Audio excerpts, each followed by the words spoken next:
रात मस्तानी होगी शाम है दीवानी, आज जब चढ़ जाएगा बोतल का पानी।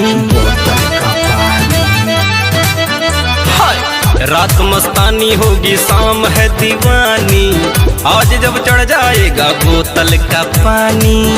ओ पीने का मौसम है पागल समा है, धुआं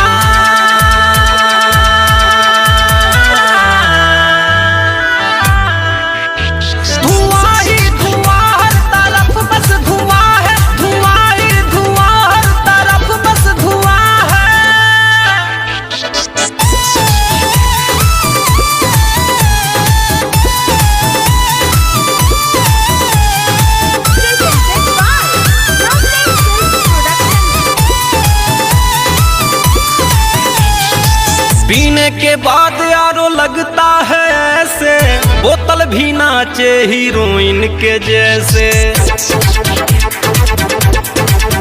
हाँ पीने के बाद यारो लगता है ऐसे, बोतल भी नाचे हीरोइन के जैसे। ओ मैं हूँ नशे में या मुझ में नशा है, धुआं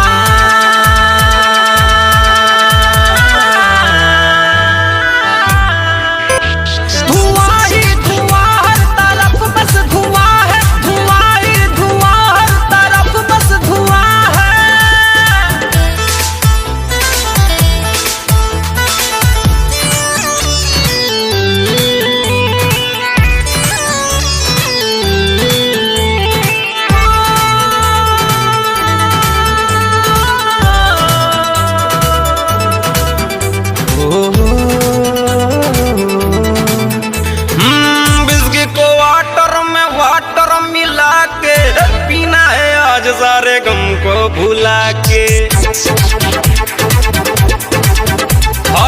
बिस्किट को वाटर में वाटर मिला के, पीना है आज सारे गम को भुला के।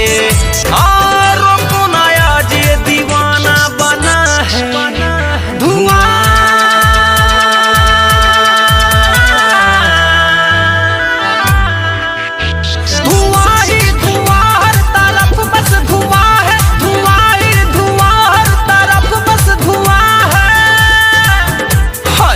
रात मस्तानी होगी शाम है दीवानी, आज जब चढ़ जाएगा बोतल का पानी।